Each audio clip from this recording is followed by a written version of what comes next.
आज हम final year JPC Dungarpur के छात्रों को मैकेनिकल के ME 309 के यूनिट 8 एस्टिमेशन इन फोर्जिंग शॉप यानी कि फोर्जिंग शॉप में गणनाएं किस प्रकार की जाती है के बारे में अध्ययन करते हैं। मैं लालाराम सुंदर, lecturer mechanical, JPC Dungarpur, YouTube के इस चैनल पर सभी छात्रों का एस्टिमेशन इन फोर्जिंग शॉप यूनिट 8 ME 309 की क्लास में स्वागत करता हूं। सबसे पहले आइए हम ये समझते हैं कि फोर्जिंग क्या होती है।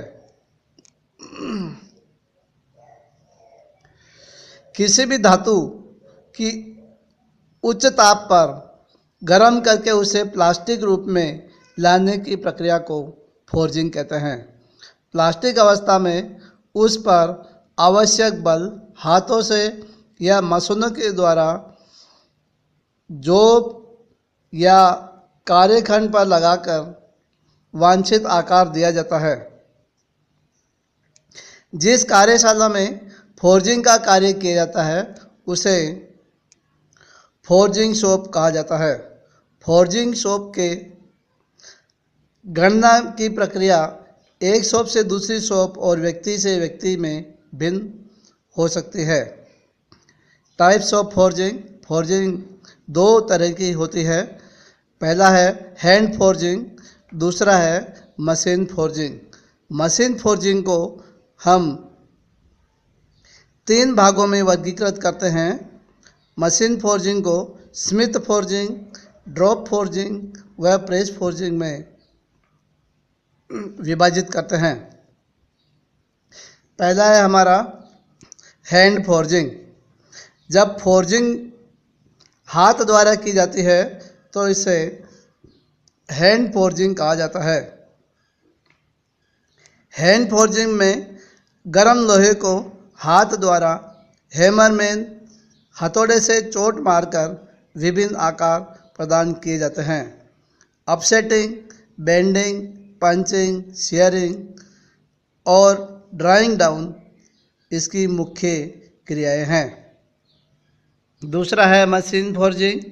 जो फोर्जिंग क्रिया मशीन के द्वारा की जाती है उसे मशीन फोर्जिंग कहते हैं। मशीन फोर्जिंग का उपयोग भारी और कठिन कार्यखंड या जॉब बनाने में किया जाता है। मशीन फोर्जिंग को हमने 3 भागों में विभाजित किया है। स्मिथ फोर्जिंग, ड्रॉप फोर्जिंग और प्रेस फोर्जिंग। स्मिथ फोर्जिंग इस प्रकार की फोर्जिंग में पदार्थ को एक उचित ताप देकर गर्म किया जाता है और इसके पश्चात पदार्थ को शक्ति तथा हैंड टूल द्वारा सही आकार प्रदान किया जाता है। दूसरा है ड्रॉप फोर्जिंग। इस प्रकार के हैमरिंग प्रक्रम में पदार्थ को प्लास्टिक अवस्था के दौरान इम्प्रेशन डाई में डाला जाता है। डाई के 2 भाग होते हैं। एक डाई को दूसरी डाई पर डाला जाता है।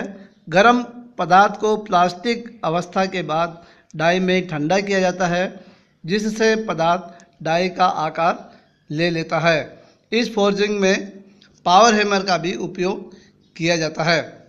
तीसरा है हमारा प्रेस फोर्जिंग। इस प्रकार की फोर्जिंग में बहुत भारी फोर्जिंग को सही आकार देने के लिए प्रेस फोर्जिंग का उपयोग किया जाता है। इस प्रकार के ऑपरेशन हाइड्रोलिकली और मैकेनिकली ऑपरेट किए जाते हैं। प्रेस फोर्जिंग प्रक्रिया के दौरान जब पदार्थ प्लास्टिक अवस्था में होता है तब पदार्थ पर कार्य किया जाता है तथा डाई द्वारा आवश्यक आकार दिया जाता है। अब आते हैं फोर्जिंग ऑपरेशंस। 4 प्रकार के फोर्जिंग क्रियाएं करते समय ऑपरेशंस किए जाते हैं। पहला है drawing down. Drawing down forging विधि द्वारा कार्यखंड के अनुप्रस्थ काट को यानी क्रॉस सेक्शन एरिया को कम करते हुए कार्यखंड की लंबाई को बढ़ाया जाता है। यह क्रिया हैमरिंग के द्वारा की जाती है। दूसरा है अपसेटिंग। यह ड्राइंग डाउन की उल्टी प्रक्रिया है। इसमें कार्यखंड की लंबाई को कम किया जाता है तथा इसके क्रॉस सेक्शन को बढ़ाया जाता है। इस प्रक्रिया में गर्म कार्यखंड के एक सिरे पर हथौड़े से मारा जाता है, वहीं दूसरे सिरे को एनविल से आलंबित किया जाता है। तीसरा है बेंडिंग। कार्यखंड को दो फिक्सरों के बीच में फंसाकर वह हैमर द्वारा वांछित बेंड देने की विधि को हम बेंडिंग कहते हैं। पंचिंग और ड्राफ्टिंग। पंचिंग ऑपरेशन पंच औजार से किया जाता है। पंचिंग का अर्थ है कार्यखंड की गर्म स्थिति में कार्यखंड पर छेद करना। ड्राफ्टिंग एक विशिष्ट औजार द्वारा किया जाता है जिसमें छिद्रों के व्यास को बढ़ाया जाता है। इसके बाद आता है लॉसेस। लॉसेस में हम 5 तरह के लॉसेस की गणना करते हैं। Tong losses, scale loss, flash loss, shear loss और spur loss. Tong loss forging operation करते समय स्टॉक की कुछ लंबाई संडासी में कार्यखंड को पकड़ने के लिए आवश्यक होती है। यह लंबाई अतिरिक्त लंबाई होती है जो कि कार्य के पूरा करने के बाद हटा दी जाती है। सामान्यतया स्टॉक की लंबाई 2 से 3 सेंटीमीटर टोंग लॉसेस के लिए ली जाती है। दूसरा है स्केल लॉसेस। गर्म धातु की बाहरी सतह सामान्यतया ऑक्साइड की होती है तथा जब इसकी हैमरिंग की जाती है तो फिल्म टूट जाती है और परत स्केल के रूप में नीचे गिर जाती है। इससे कार्य की सीमाएं घट जाती है। इसे भी गणना में जोड़ा जाना चाहिए। यह पूरे भाग का 5 से 6% लिया जाता है। तीसरा आता है फ्लैश लॉस। यह वह अतिरिक्त धातु है जो डाई की 2 सतहों के मिल जाने के बीच में से बाहर आती है। यह डाई परिधि के चारों ओर से लिया जाता है। फ्लैश लॉसेस की गणना हम इस तरह से करते हैं: परिधि गुणा 20 गुणा 30 सेंटीमीटर क्यूब। इसके बाद आता है शियर लॉस। फोर्जिंग कार्य जॉब का आवश्यक आकार प्रदान किया जाता है। इस प्रक्रिया में कुछ पदार्थ हमेशा हानि में जाता है। लंबी रोड को बार को हम काटकर छोटे छोटे टुकड़ों में काटकर कार्य करते हैं। सामान्यतया हमें बोल्ट बनाना होता है। शियर लॉसेस के लिए हम 2 mm पर कट लेते हैं। इस पर लॉसेस टांग में पकड़ी गई लंबाई तथा डाई में पदार्थ के बीच पदार्थ की स्थिति को इस पर लॉसेस कहते हैं। ये पूरे भाग का 7% लिया जाता है। बोल्ट बनाने की सीक्वेंस ऑपरेशन। आवश्यक बार स्टॉक की लंबाई की गणना करते हैं। बार की आवश्यक लंबाई को काटते हैं। हेड बनाने के लिए बार के एक सिरे को गर्म करते हैं। इस गर्म बार के सिरे को एनविल पर ऊर्ध्वाधर यानी खड़ी अवस्था में रखकर स्लेज पर हथौड़े से चोट मारकर अपसेटिंग की क्रिया की जाती है। अपसेटिंग का अर्थ है कि उसके डायमीटर को बढ़ाया जाता है और लंबाई को कम किया जाता है। हेड को समुचित आकार में फैलाते हैं। इस हेतु बोल्ट स्प्रेडर का प्रयोग किया जाता है। हेड को गोल बनाते हैं। एनविल में हेक्सागोनल स्विच द्वारा इसे षटकोणीय भाग में बनाते हैं। एनविल फेस पर शंख के व्यास को कम करते हैं, शंख को सीधा करते हैं और बोल्ट की लंबाई को चेक करते हैं। इस प्रकार हम बोल्ट बनाने के लिए एक रोड को अपसेटिंग की क्रिया के माध्यम से उस पर हथौड़े से चोट मारते हुए हेड बनाकर शंख बनाते हैं। इससे हमारा बोल्ट तैयार हो जाता है। अब हम एक न्यूमेरिकल प्रोग्राम करते हैं, न्यूमेरिकल क्वेश्चन करते हैं, जैसा कि चित्र में दिया गया है।